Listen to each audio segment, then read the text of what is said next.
Bapak Adit hadir? Oh, ya, silakan Pak. Sekarang giliran Bapak ya. Dokternya sudah menunggu. Baik, selamat pagi Pak. Perkenalkan di sini saya Dr. Rafa, dokter berjaga di Puskesmas hari ini dengan Bapak siapa nggih? Saya Adit. Baik Pak, umurnya berapa? Saya 50 tahun. Pekerjaannya Pak? Swasta. Baik, pada kesempatan kali ini datang ada apa ya Pak? Apa yang bisa saya bantu?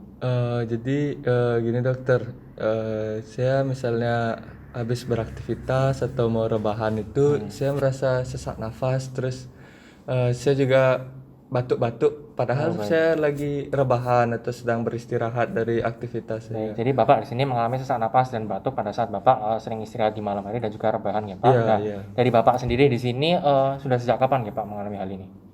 Kurang lebih udah 3 bulan saya begini. Sudah 3 bulan lamanya ya Pak. Pak, mau ngasih tambahan dikit, bapak saya ini suka bangun malam-malam Pak dengan keluhan sesak napas. Oh, Dan akhir-akhir ini saya lihat keadaannya makin memburuk. Keadaannya makin memburuk. Iya.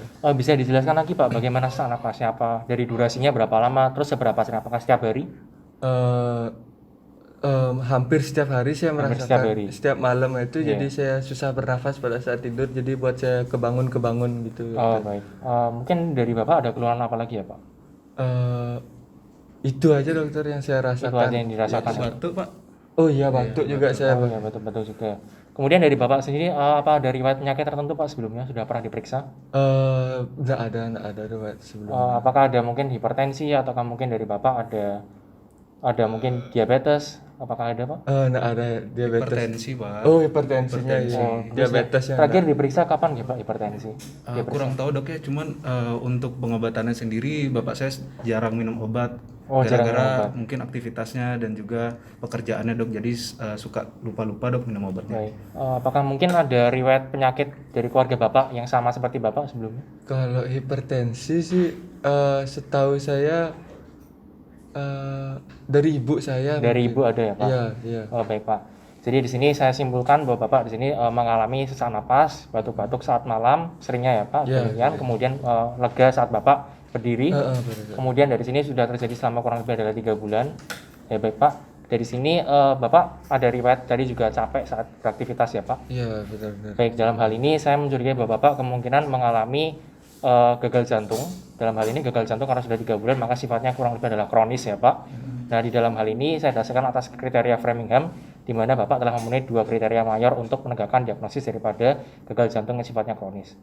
Oleh karena itu di sini saya perlu untuk melakukan pemeriksaan fisik. Nanti dari dada Bapak saya minta Bapak untuk melepaskan pakaian. Bapak tidak keberatan? Oh iya, tidak. Saya juga akan melakukan pemeriksaan tensi yang nanti akan membuat Bapak tidak nyaman. Bapak tidak keberatan? Tidak keberatan. Baik, karena Bapak tidak keberatan, di sini saya akan tinggal cuci tangan terlebih dahulu. Baik, terima kasih ya Pak. Iya. Nurse, boleh tolong disiapkan untuk alatnya terlebih dahulu.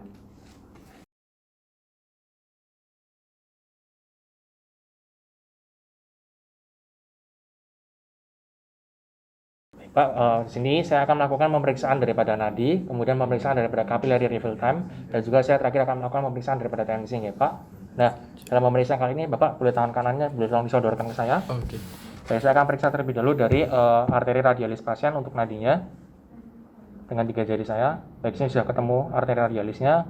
Baik, dari nadi di sini saya amati untuk nadinya terisi penuh, amplitudenya kuat. Saya akan tunggu selama 1 menit. Baik, setelah 1 menit di sini dari ritmenya di sini adalah teratur. Kemudian dari pasien di sini mengalami takikardi, saya hitung sebanyak 110 kali per menitnya. Baik Pak, kemudian di sini Bapak boleh tolong tangannya ditengkurapkan.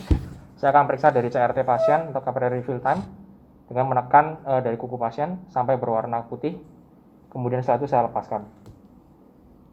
Baik, setelah itu di sini saya mendapati bahwa capillary refill time daripada pasien adalah sekitar 1 detik. Dalam hal ini kurang dari 2 detik ya Pak, masih dalam batas normal. Saya akan lanjut ke pemeriksaan daripada tensi. Untuk pemeriksaan tensi di sini saya akan berada di sebelah pasien. Saya atur terlebih dahulu. Bapak sebelumnya sudah pernah ditensi Pak? Sudah. Bapak ini ada riwayat minum kopi Pak hari ini? Kopi belum dapat minum. Apa Bapak tadi naik tangga keburu-buru mungkin? Enggak, santai-santai saya. Santai-santai ya Pak? Iya, sama anak saya santai. Saya buka lebih dulu. Baik, saya pastikan sudah keluar.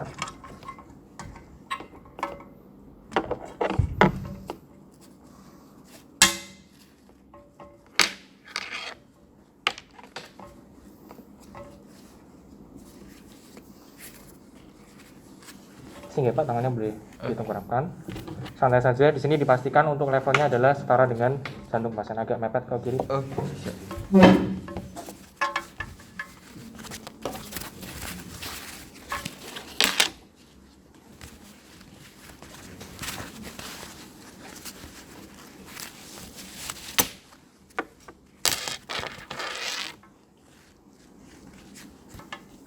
Apakah terlalu kencang Pak? Enggak, pas. Enggak ya Pak. Dulu di tensi berapa Pak? Dulu seingat saya dokternya bilang, wah tinggi ini Pak gitu ya. Tinggi saya, ya. ya. Saya Baik, lupa saya akan pasti. kencangkan terlebih dahulu dari klemnya, kemudian di sini saya mulai pompa. Mungkin rasa nyeri ya Pak. Ya. Baik, jadi saya dapatkan untuk batas dari atasnya di sini adalah sekitar 200. Oleh karena itu di sini saya perlu untuk menambahkan sekitar 30 mm Hg lagi untuk pemeriksaan dengan stetoskop. Ya, siap.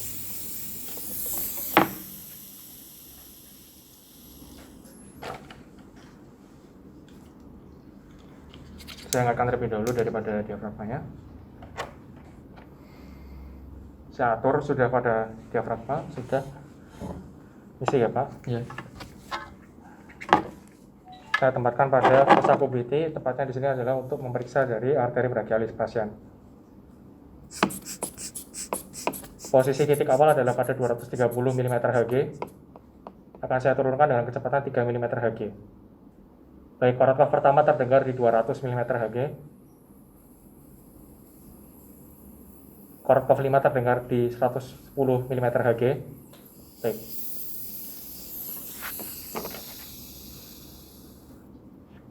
Baik Pak, untuk pemeriksaan tensi di sini sudah selesai ya Pak. Saya dapatkan untuk tensi Bapak di sini tinggi ya Pak. Di sini termasuk hipertensi derajat 2, di mana sistol Bapak di sini adalah 200 tadi yang saya dapatkan. Kemudian untuk tekanan daripada diastolik Bapak adalah sekitar 110 mm Hg. Nah, setelah pemeriksaan kali ini saya akan rapikan terlebih dahulu daripada tensinya. Bapak di sini boleh tolong buka pakaiannya, Bapak bisa tiduran di bed terlebih dahulu ya Oke, Pak. siap. Baik, terlebih dahulu di sini Bapak boleh tolong kepalanya boleh miring ke arah kiri. Baik, di sini saya akan amati terlebih dahulu daripada segitiga yang terdapat pada leher pasien. Di sini saya akan mengamati terlebih dahulu apakah terdapat daripada denyut external jugularis vein. Baik, di sini saya tidak dapat mengamati daripada external jugularis vein-nya.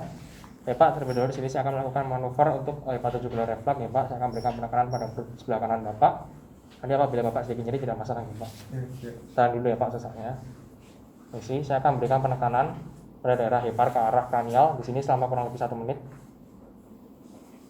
Baik, setelah 1 menit di sini saya akan amati terjadi adanya bendungan daripada jugularis vena eksternalnya di sini. Baik, kemudian setelah terdapat bendungan di sini saya akan tahan sama kurang lebih 15 detik untuk evaluasi. Baik, setelah saya lepas, baik dalam hal ini untuk bendungannya tertahan selama kurang lebih adalah sekitar 15 detik. Dalam hal ini berarti pasien mengalami hepatojugular reflux yang positif. Ya Pak, tetap kepalanya boleh tolong tengok kanan. Baik, sekarang di sini saya akan mengukur daripada tekanan jugularis vena Bapak. Nah, dalam pemeriksaan kali ini Bapak tetap tengok ke arah kiri ya Pak. Agak santai saja tidak masalah. Saya persiapkan terlebih dahulu di sini dari penggaris. Di sini normalnya diperlukan sekitar 2 penggaris. Baik, terlebih dahulu di sini saya akan identifikasi dari angulus sudovisi atau sternal angle. Di sini ya Pak. Baik, sini saya sudah menamati adanya manubrium sterni. Baik, sini adalah sternal angle daripada pasien. Saya tarik dengan penggaris di sini tegak lurus sternal angle-nya. Baik, dalam hal ini dari bendungannya di sini saya akan amati pengukurannya.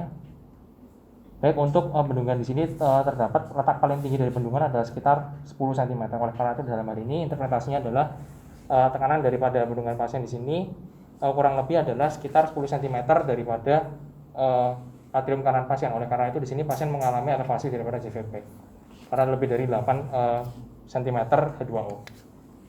Pak, pemeriksaannya di sini sudah selesai. Saya akan lanjutkan ke pemeriksaan inspeksi untuk berikutnya. Bapak boleh tolong duduk di sebelah kanan bed di sini dengan kaki menggantung ya. Pak, karena di sini Bapak sudah berdiri di sebelah kanan bed, saya akan lanjutkan ke pemeriksaan berikutnya. Adapun untuk pemeriksaan berikutnya di sini adalah pemeriksaan toraks dan juga saya akan melakukan pemeriksaan dari kardiovaskular. Nah, adapun pada pemeriksaan di sini Bapak boleh nafas seperti santai biasa terlebih dahulu.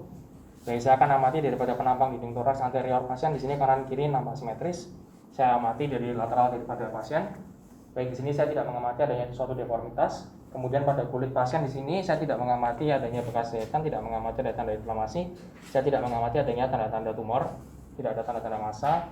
Baik, kemudian pada bagian posterior saya juga tidak mengamati ada tanda-tanda demikian. Kemudian pada aspek lateral daripada dinding pasien, baik, saya tidak mengamati adanya tanda-tanda demikian. Baik Pak, selanjutnya di sini saya akan amati daripada laju nafas Bapak di sini selama kurang lebih 1 menit. Baik, dalam hal ini setelah 1 menit saya mendapati bahwa daripada respiratory rate pasien di sini pada resting positionnya di sini adalah sekitar 24 kali per menit, maka dalam hal ini pasien mengalami tachypnea. Selanjutnya di sini saya akan lanjutkan ke pemeriksaan daripada ictus cordis pasien. Baik, di sini ictus cordis pasien di sini terlihat terletak pada midclavicular line sinistra dengan selevel daripada di bawah papilla mamae atau selevel dengan ICS 5. Baik, terlebih lagi saya akan lanjutkan lagi pemeriksaannya kepada pemeriksaan daripada havingnya di sini. Saya tidak mengamati adanya tanda-tanda visible having yang dapat saya amati dari depan. Bapak bertangannya di jauh dengan depan. Saya akan mengamati baik di sini pasien tidak terdapat clubbing finger. Kemudian di sini karena pasien menggunakan masker maka saya tidak dapat mengevaluasi dari cyanosis yang terdapat tanda-tanda kebiruan pada sekitar bibir pasien. Baik, untuk pemeriksaan saja dan pemeriksaan palpasi nih Pak, pada kesempatan kali ini Bapak tetap berada di sebelah sini. Saya akan mengamati terlebih dahulu. Baik, terlebih dahulu di sini saya akan periksa daripada ictus cordis pasien dengan menempatkan 3 jari saya di pada bagian di bawah papilla mamae sinistra pasien. Baik, di sini saya mengamati ictus cordis straba, kemudian adanya kuat angkat. Saya akan mencoba untuk melokalisir dengan 1 jari untuk punktum maksimumnya. Baik, di sini saya kurang dapat mengevaluasi daripada letak punktum maksimumnya. Oleh karena itu di sini saya perlu untuk melakukan pemeriksaan secara perkusi untuk menentukan batas ventrikel kiri nantinya. Kemudian setelah itu di sini saya akan melanjutkan ke pemeriksaan daripada trill. Adapun untuk pemeriksaan trill di sini saya dapat menggunakan daripada bagian pangkal telapak tangan saya. Di sini saya akan periksa trill pada 2 lokasi. Yang pertama pada bagian apex cordisnya. Di sini tujuannya adalah untuk mengevaluasi apakah dari pasien terdapat trill yang disebabkan oleh karena permasalahan pada katup mitral ataupun tricuspid. Missing ya Pak? Ya. Baik, di sini saya tidak mengamati adanya suatu palpable trill. Kemudian satu lagi pada daerah aorta, saya letakkan di sekitar manubrium. Baik, di sini saya juga tidak mendapati adanya palpable trill.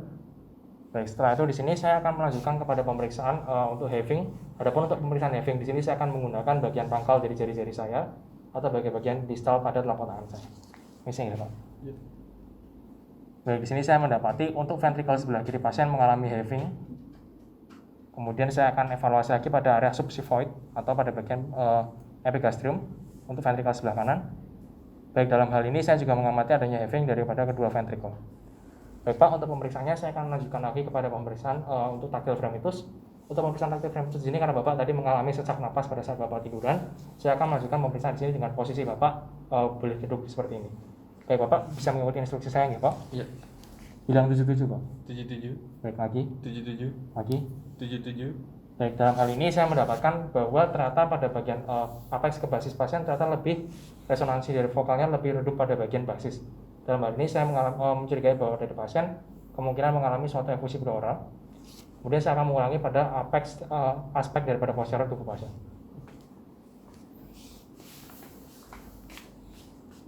Lagi Pak? 77. Lagi? 77. Lagi? 77. Baik, adapun untuk pemeriksaan di sini untuk tactile fremitusnya juga sama dengan hasilnya dengan yang di depan. Baik, untuk pemeriksaan daripada palpasi di sini sudah selesai nih Pak. Saya akan lanjutkan ke pemeriksaan berikutnya, ada pemeriksaan perkusi. Baik Pak, selanjutnya di sini saya akan melakukan pemeriksaan perkusi. Adapun untuk pemeriksaan perkusi di sini Bapak di sini agak cukup sesak ya Pak dari nafasnya. Namun saya minta Bapak mungkin lebih baik bila Bapak agak tiduran. Rebahan. Rebahan.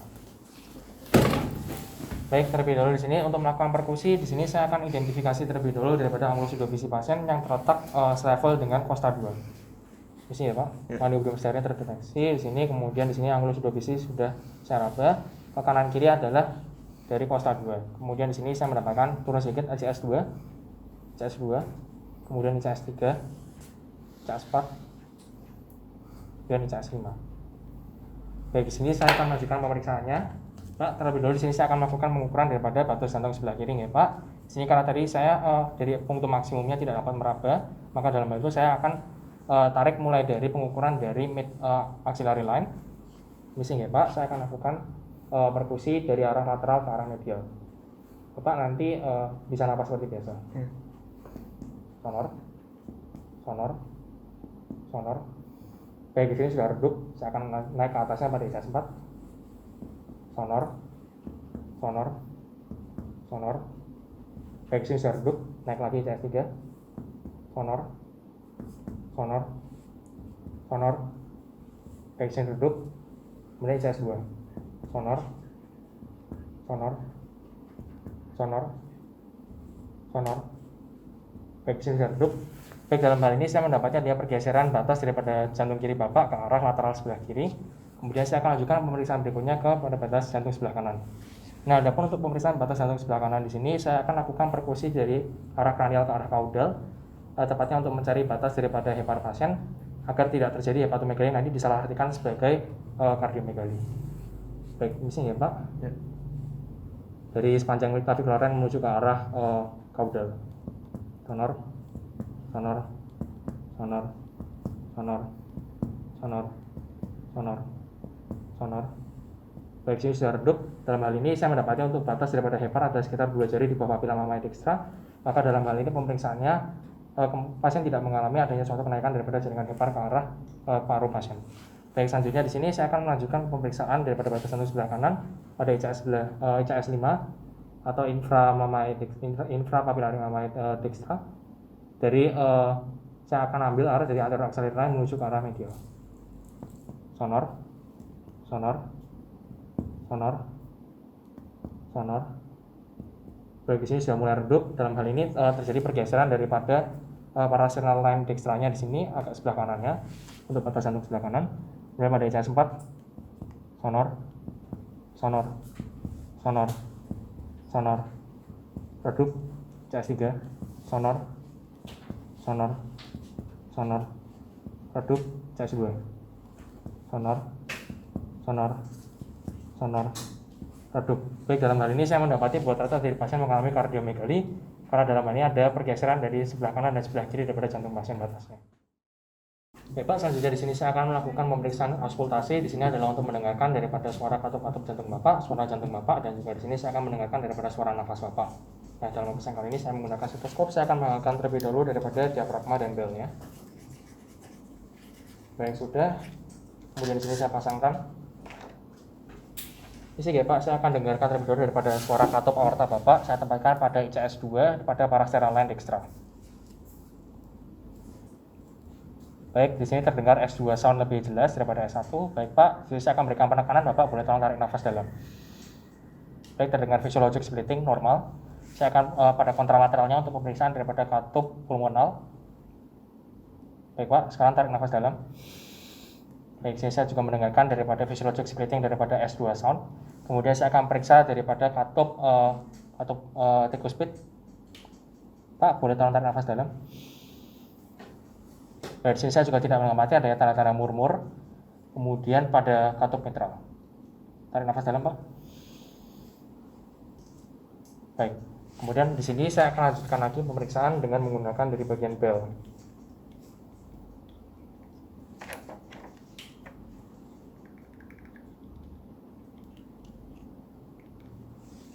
Isi ya Pak. Silahkan tarik nafas dalam. Baik. Lagi Pak, tarik nafas dalam. Baik, kemudian pada katup tricuspid tarik nafas dalam. Baik, kemudian pada katup katup mitral tarik nafas dalam Pak. Baik, jadi daripada pemeriksaan untuk jantung di sini saya mendapati bahwa dari pasien di sini mengalami S3 galop yang terdengar jelas pada katup dari katup pulmonal dan juga katup aorta pasien. Baik Pak, jadi pada kesempatan kali ini saya akan lanjutkan lagi ke pemeriksaan daripada suara paru Bapak. Nah, adapun untuk pemeriksaan suara paru Bapak di sini Bapak saya minta untuk mengikuti instruksi saya ya Pak. Saya atur pada penggunaan untuk diafragmanya. Pada daerah suprasernal, Pak, silakan tarik nafas dalam. Baik, terdengar suara paru. Baik Pak, lagi tarik nafas dalam. Baik, sini simetris. Lagi Pak. Baik, lagi. Baik, lagi Pak. Tarik nafas dalam. Lagi. Baik, lagi Pak. Lagi Pak. Lagi Pak. Sekali lagi Pak. Baik, jadi pada kesempatan kali ini saya mendapatkan bahwa ternyata dari suara paru pasien di sini pasien mengalami ada suatu fine range dan juga fine crackle di sini Rels di sini menandakan bahwa dari pasien mengalami, Bapak di sini mengalami efusi pleura kemungkinan besarnya. Kemudian saya juga mendengarkan adanya fine crackles, di sini merupakan tanda daripada adanya suatu pulmonary edema atau edema paru Bapak. Nah, dalam pemeriksaan kali ini kemungkinan besar dapat berangkat daripada pasien yang kemungkinan mengalami suatu congestive heart failure yang sifatnya adalah kronis. Baik, sekarang saya akan lanjutkan lagi ke pemeriksaan daripada aspek posterior daripada tubuh pasien.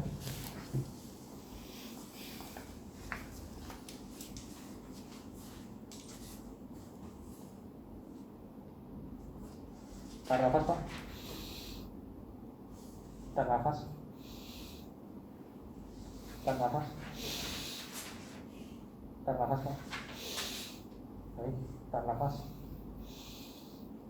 Tarik nafas Pak. Tarik nafas. Tarik nafas. Sekali lagi Pak, tarik nafas.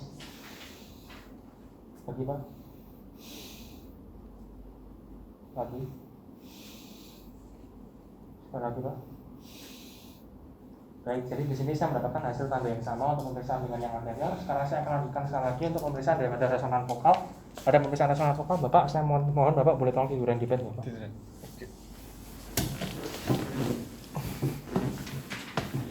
Untuk pemeriksaan resonan vokal di sini saya tempatkan pada aspek paling basis daripada parut. Bapak, nanti saya minta untuk bunyi A ya Pak.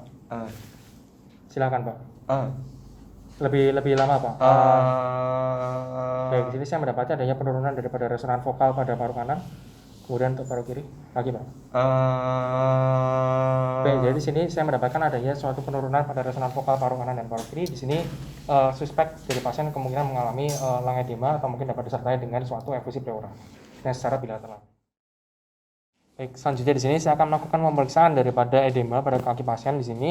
Ya Pak, di sini saya mengamati bahwa kaki pasien di sini kaki Bapak di sebelah kanan dan kiri cukup bengkak ya Pak. Jadi di sini saya amati sampai bagian mana untuk bengkaknya.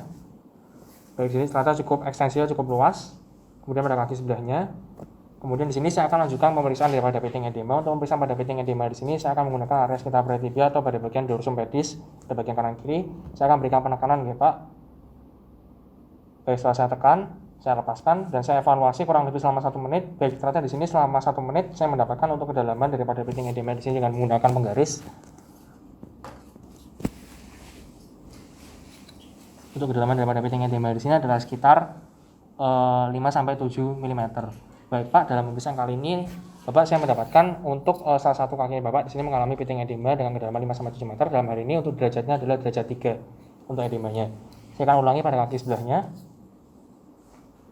Saya berikan penekanan. Setelah saya berikan penekanan, di sini saya akan evaluasi selama kurang lebih 1 menit, kemudian saya akan lakukan pengukuran. Baik, setelah saya melakukan pengukuran di sini adalah kedalaman sekitar 5-7 mm, maka dalam hal ini interpretasinya adalah pada kaki pasien di sini mengalami bilateral pitting edema. Dalam ini bilateral pitting edema dengan derajat 3. Baik Pak, untuk pemeriksaan sudah selesai nih Pak. Baik Pak, D, di sini hasil pemeriksaannya sudah selesai nggih. Jadi di sini dari hasil anamnesis dan dari hasil pemeriksaan fisik tadi, anamnesis saya mendapatkan bahwa ada kecurigaan bahwa Bapak di sini mengalami gagal jantung ya, gagal jantung sebelah kanan dan kiri. Dalam hal ini sifatnya sudah kronis karena terjadi selama kurang lebih 3 bulan. Kemudian dalam hal ini pada pemeriksaan fisik tadi saya mendapatkan tanda-tanda kecurigaan yang sama yang mengarahkan pada Bapak di sini kemungkinan mengalami suatu daripada chronic heart failure yang sifatnya di sini adalah kronis. Kemudian dalam hal ini saya mendapatkan juga dari tanda-tandanya di sini merupakan Bapak di sini merupakan tipe dari pasien yang cold dengan tipe pasien yang warm dan juga wet. Dalam hal ini saya perlu untuk meresepkan dari Bapak obat-obatan diuretik golongannya ya Pak. Nah, dalam obat-obatan diuretik di sini karena Bapak di sini mengalami sifatnya yang kronis, saya akan berikan golongan diasid. Dalam hal ini saya akan berikan peresepannya terlebih dahulu dan nanti Bapak akan segera saya rujuk ke pemeriksaan untuk radiologi untuk X-ray ya Pak. Okay. Kemudian Bapak bisa segera kembali ke saya nanti hasilnya. Dan Bapak nanti kemungkinan akan saya perlu untuk rujuk ke arah dokter spesialis penyakit jantung. Bapak tidak keberatan? Enggak keberatan. Baik, karena Bapak tidak keberatan, terima kasih. Oke. Terima kasih Pak. Langsung.